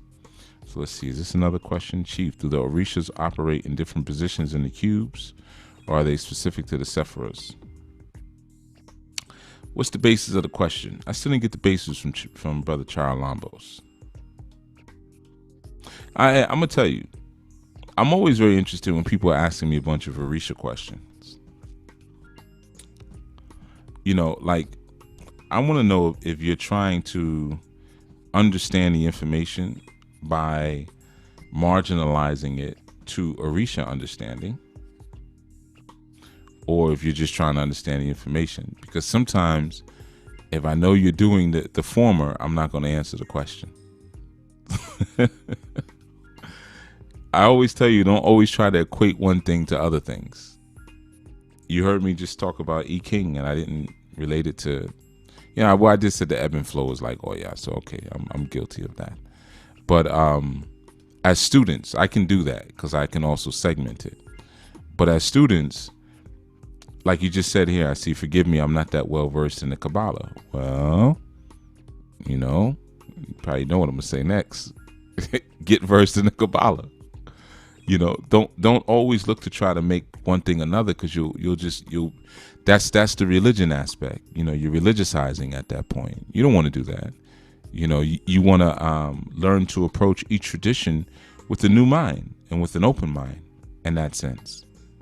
You see, I think Charles Lambo's connection just went out, because I think before he was having connection issues on another segment, because he never gave me the basis for that question. I have a feeling his connection went out. Well, he'll probably come back at some point. Yeah, so he can share what he's saying in terms of the basis for the actual question that he was asking. The question, here we go. Oh, he did come back. The question is related if the Orisha archangels and angels have a relationship. Yeah, see, this is where you're okay. You got to remember that archangels and angels are not specific to the Kabbalah. Okay. Anwar says, for me, I'm trying to understand the condensation of the one. Well, the condensation of the one, remember there's many ones, but the condensation of the one is told different through different stories and different ideas. Okay. So you have what, Charles Lambos? So again, he says the question is related to the Rishan archangels and angels have a relationship. So again, like I'm saying, is that they're all emanations of a specific law, right? So when you're dealing with Kabbalah, though they may speak angels and archangels, or really they were speaking angles. That angel word that's a new word. It was angles. But you don't want to see like, okay, do the Orishas and angels have a relationship with each other? They're just different perspectives of the same energy. You see what I'm saying? So you don't necessarily want to say, okay, well, Tifereth is Tifereth, because we know Tifereth associates itself to Apollo. So would Tifereth and Apollo be associated to Shango? You don't want to look at it like that. These are just words. It's the concepts you want to focus in on. They're just words. Just like Cabala, it's just a word. Cube and Allah, it's just a word. But what is the present concept? That's what you really want to focus on. Forget about if they have a relationship to each other. Just forget that. Just scratch that. Once you understand the concept, then you can put anything there. You can put Krishna where Tifereth is. You can put Gaia where Malkuth is. You see, once you have that understanding, you can put the planet Mars where Gevara is. So you want to focus more so on the concepts. And when you say to the worlds of the Kabbalah tree of life, don't look at it so much as worlds. It's not really worlds, it's dimensions. That's really what you're focusing in. And everything has a different dimension that it can work out of.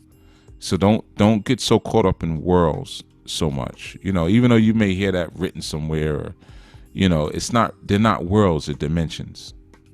Okay, so when you're looking at the tree of life, all you're looking at, honestly, when you're looking at the Kabbalic tree of life, you're just looking at a library.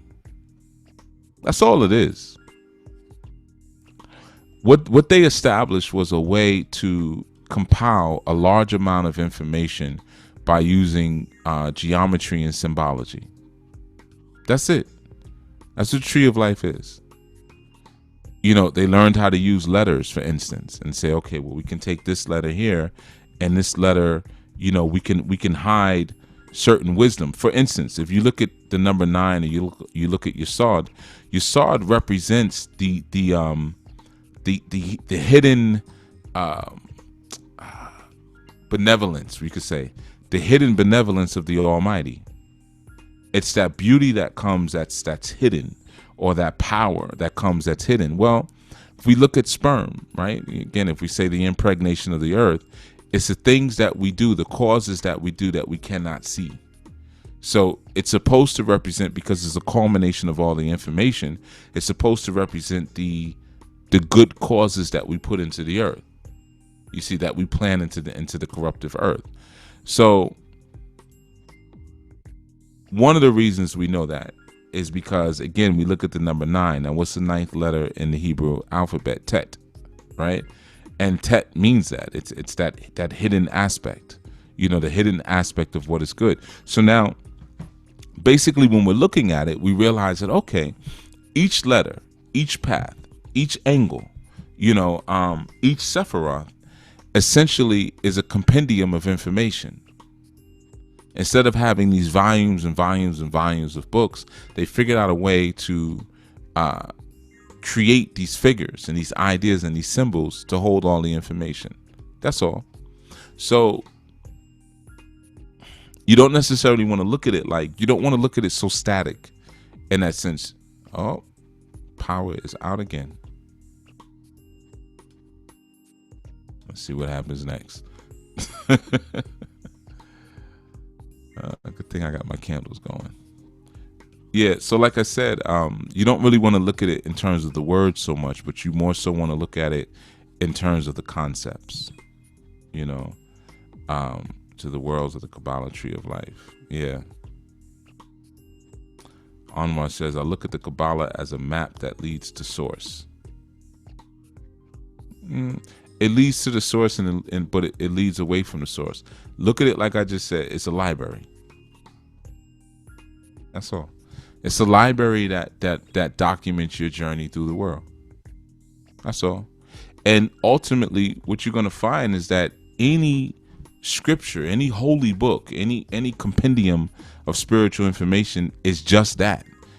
When you look at all of these systems, you should be looking at a mirror. That's essentially what you're being exposed to, a mirror. You see? So when you look at the mirror, you're learning about the journey of your soul. And then you get to see like, well, hey, if I do this, this is going to happen. If I do that, that's going to happen. This has happened before. That has happened before. It's just a journey of your soul. All of this information. You see? So Cabala is no different. I know it seems very mystic because people don't talk about it much, and people who do it, you know, all of this stuff, people try to make it much more spookier than it is, you know. And of course, it can be very beautiful, and there is a mysticism about it that is enjoyable, but there's a balancing as well with the sobriety of it all. And you'll see that ultimately all these systems of different groups and different cultures attempt to create their own libraries. That's it. That's all. So you want to focus more on the concepts, because sometimes you get caught up in the worlds. You get caught up in the words, and you'll miss the point of what's actually being said. You know, even though you hear me break the words down and stuff, but I'm breaking the words down to give you the concept. You know, let's see what's higher in the group, because you brothers are, you brothers got to work on that. You got to work on that.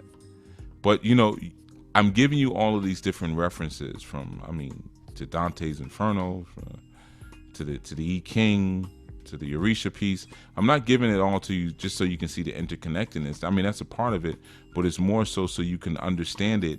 You know, you can flesh out the story a little bit more, you know, because remember, we're only talking about the number 9. That's all we're talking about. And you start to see all these different places that the concept, the idea that went into creating that number 9, why it was shaped the way that it was shaped. Why did they choose that shape? You see, why did they place it in that order in terms of our number sequence? You see, that's what you want to really look at. What is that number 9 in terms of sequence? What is that number 9 in terms of shape? Look at try to take on the mind of the architect. That's why I share all of this stuff. Okay, well, this means that the etymology of that is this and that. It's so that you can take on the mind of okay, what were they thinking when they came up with this? That's what it's really about. What was on them?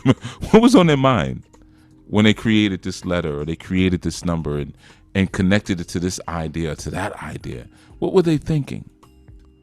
And then once you understand what they were thinking, then you can start looking at similar thoughts in other cultures and piece them together. You see, like the rain was just coming down, you know, the thunder was coming down. We'll look at that and we'll say, well, what does it do? It shakes us. It shakes our very foundation, and it can be even frightening at times when you hear all of that rain and thunder. Well, the idea and the concept of being frightened or have your home shaken, right? We can express that through many different emanations. You see, and then we can say, well, how does this emanation relate to that emanation? Don't worry about that. Go to the core thought, because they only relate based on, look at how the two cultures relate to each other. See, that's really what you would be looking at. You know, how does Malkuth relate to Mary? How does Mary relate to Ta Mary? How does Ta Mary relate to Kemet? How does Kemet or Tameri relate to the Moors? How do the Moors relate to the Gypsies? I mean, we could just go on and on and on and on, but ultimately we're just looking at different words that people were using when they came across black people. And I don't even like to use the term black people because I think it's so rude, you know. But when it came across people who were swarthy or looked like they had faces that were burnt by the sun. So we could say, well, what's the relationship between the word gypsy and Egypt? And what's the relationship between Egypt and Kemet? And why do we say Nile Valley? Now, yeah, of course, you want to do your historical, or as Charles Lumble just said, spiritual forensics. Yeah, you want to do your forensics, of course, but you also want to you want to go more to the source code. What was the ultimate point? That's what I'm saying. Some people will look at the tree of life and think it's this great mystical presentation thing. It's just sacred geometry that's used to express a larger point. That's all. Remember when I did the show talking about the laws that give birth to the deities? You want to focus on the laws that give birth to these deities, not the deities so much. That's the trap. Where's the core emanation? Because the core emanation is where the angels, archangels, Orisha, Lawal, Neteru, that's where they all are birthed out of. And of course, we all call them something different based on our cultural paradigms and our cultural investments. But that's what you want to be looking at. What is the law? What is the law of Hod? What is the law of Chokma? What is the law of Baina? Because essentially, all of those different things were created in order for us to understand the divine law. You see, so when you're looking at the tree of life, even when you're looking at the Orisha, you're just looking at a law library. That's all it is. That's all they are. They're law library. So you can understand the laws of the universe, the laws that keep evolution alive and moving and pushing throughout the universe. You see, and those laws will create so many different tides of information, that's the beauty of it. You know, you can look at the I Ching and see an interpretation of those laws. You know, you see the number 9 now is representing gentleness. You see, the ability to move and to generate certain outcomes, but doing it in a way that's very gentle and very small and under the radar. You see, that's that number 9. You know, and then we look at it in the Kabbalistic systems and we see, okay, well, we have certain letters that are related to the number 9, and that letter Tet, you know, or coming, you know, even further into Tov, you know, representing again that hidden force. Well, why would that number 9 or that 9 ether be the hidden force? Because before we have the number 10, which is the joining of the 1 and the 0, which is apparent, we see that. We have the unseen 9, that's the culmination of the ideas. So it's like when you have a child and people will praise the child, but they don't understand the work that went into getting that child to that place. You see, that's what the 9 holds. That's why it stands erect. Its head is, you know, is curved over and pointing to the heavens. You know, saying, okay, I got it. You know, I've got all the things that are associated with the fullness of my creation, and I'm ready to pass that information forward. You see, so I represent in many senses that root. That's why, again, you take that number 9, multiply by anything, you see that it's a perfect root number, you know, or what they've also called in the Cabala, they call it the small number. You see, so there's a smallness to it of the concept there. But again, we're just talking about concepts. That's all. These are all just various concepts that help us to understand how the universe works and help us to understand how the laws work. You see, so even when you hear me say the impregnation of Malkuth with your sword, we're just talking about the things that you foundate your life on will be the things that you implant into the planet, and they help to determine what the vital energy of the planet is going to be. So if your journey is incomplete, that's why oftentimes you hear me speak about what's missing sometimes. You know, let's highlight that first before we start highlighting everything we want. Well, I just want to learn this and I want to learn that. And yeah, but you got some things missing. And if certain things are missing, none of this stuff is going to make sense to you anyway. You see, you're not even going to be able to be impregnated with information because there are things that are missing. You see, I know it's it might be too heavy for Wednesday. Usually I keep it light, but Oya brought us into a better space than where we were originally gonna go. We'll call it that. She brought us into a better space. Let me scan this room again, because I don't think I got everything. Thank you, Chief. I've been struggling with this 9 ether natural hair. I won't straighten it. Okay? What you mean you've been struggling? What's the struggle? If I remember your picture, you got a short fro. That's easy. Short fro's easy. Let's see. Michelle says, Modupe Pupo O Chief. This show is so significant for me. The beginning and end of many things. I'm reflecting on my bodily injuries. They are all on double parts. My eyes, I have carpal tunnel on the wrist, blind eyes, a recently busted knee and an ankle. I have faint pains from a roller derby injury. Oof, you like the road warrior. I'm working on it, moving past this energy. It is a true prison. And you like Mad Max. Mad Michelle. Okay. Let's see what else we got here. We got a bunch of stuff here. And my lights are still not back on. I'm about to kick my solar system in. I'm not playing with these people tonight. And all I gotta do is hit a switch and everything comes back on. I'm telling you, brothers, it's nothing like having control of your own economy. Just trust me on that one. It's nothing like it. Oh, Taisha Harrison, we haven't seen you in a long time. I remember that name. I haven't seen that name in a minute. All right, I'm just scanning through, seeing if there's any questions. I think everybody's cool.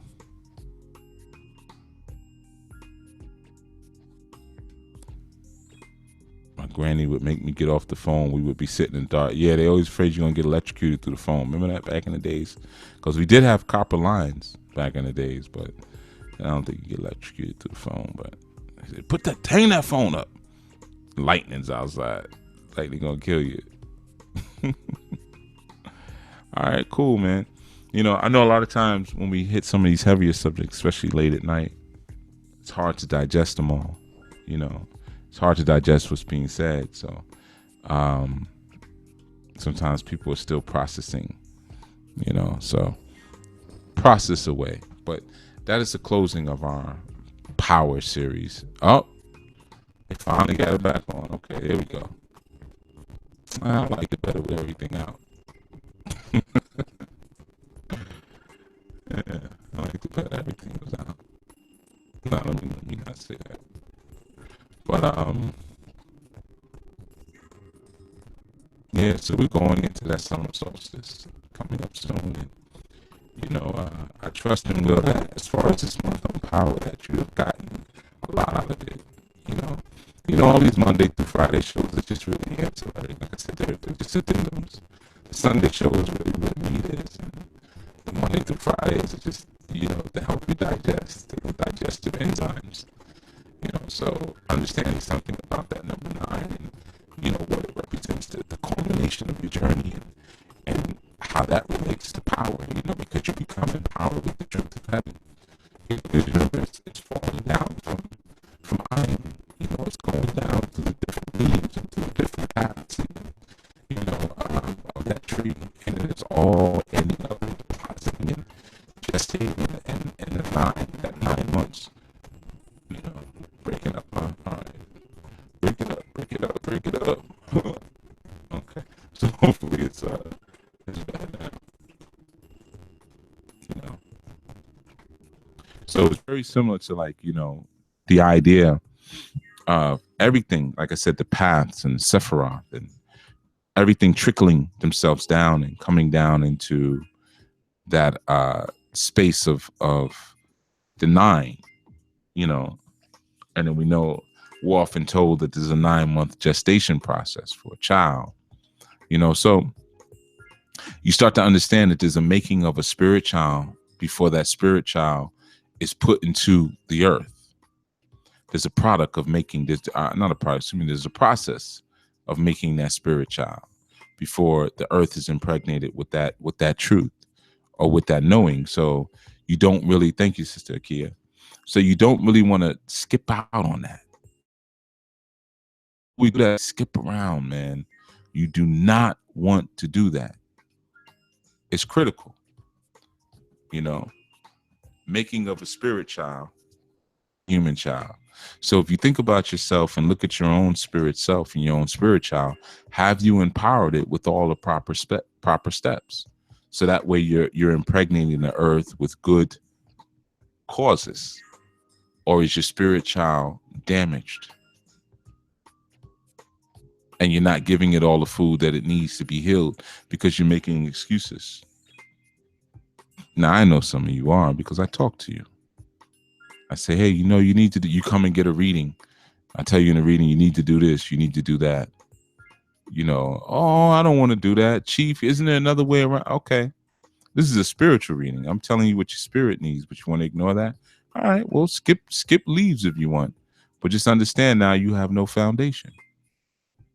Your foundation is shaky, it's weak, because it needs the culmination of all of those different paths and leaves to be the fullness and to be full, so that it's engorged. So when it, whatever it impregnates, it impregnates it with the fullness of its light, with the fullness of its divine brilliance.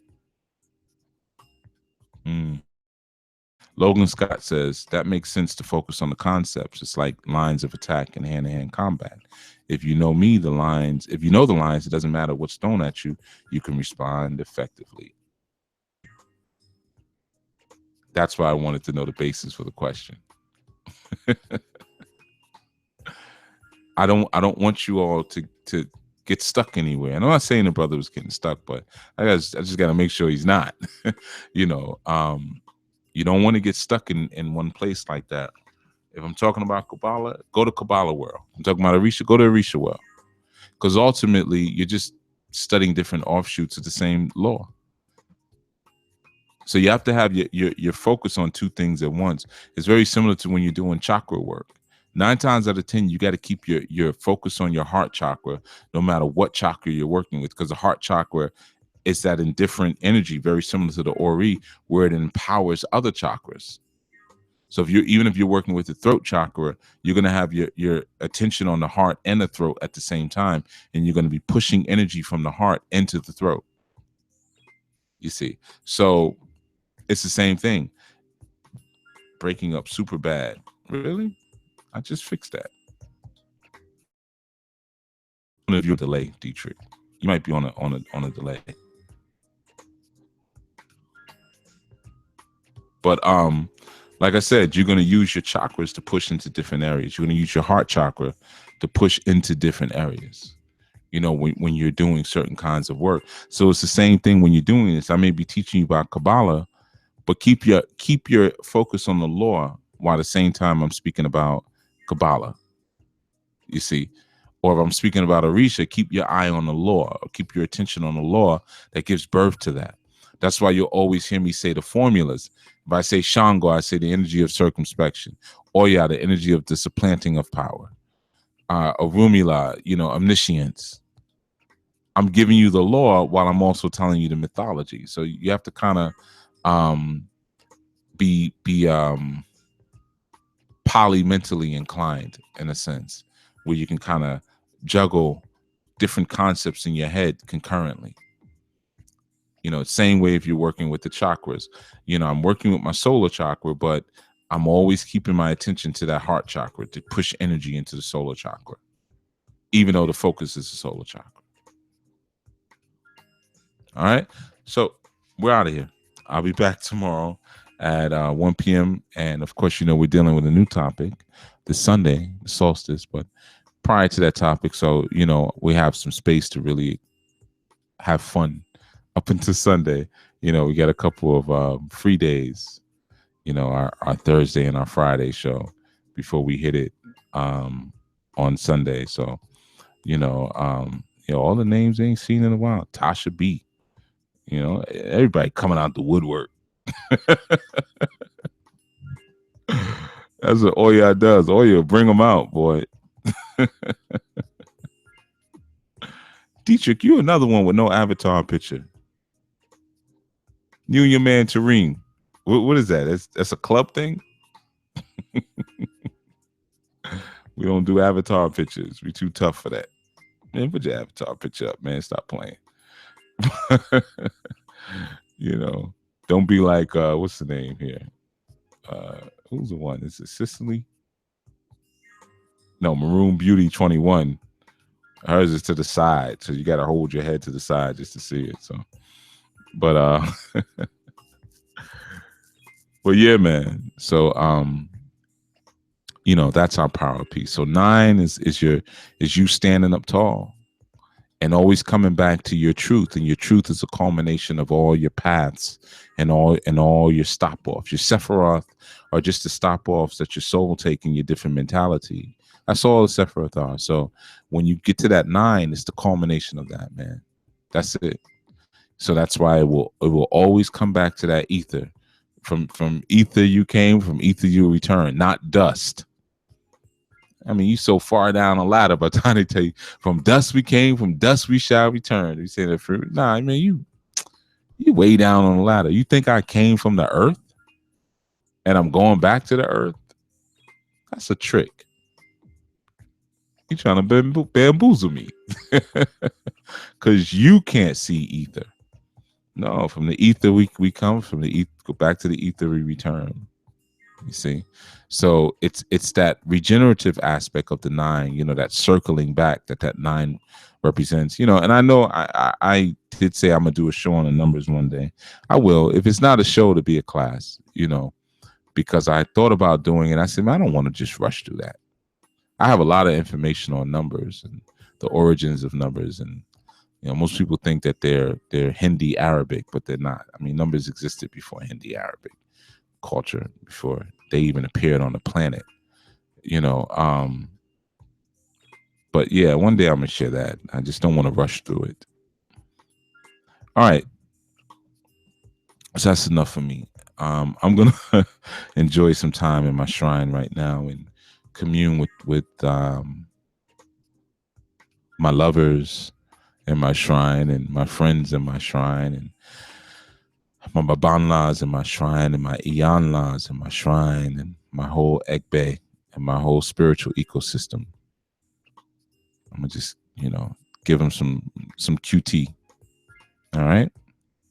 So until such time, all right, I'll be back tomorrow for classes, saduluhouse.com, SADULUHOUSE.com. Peace.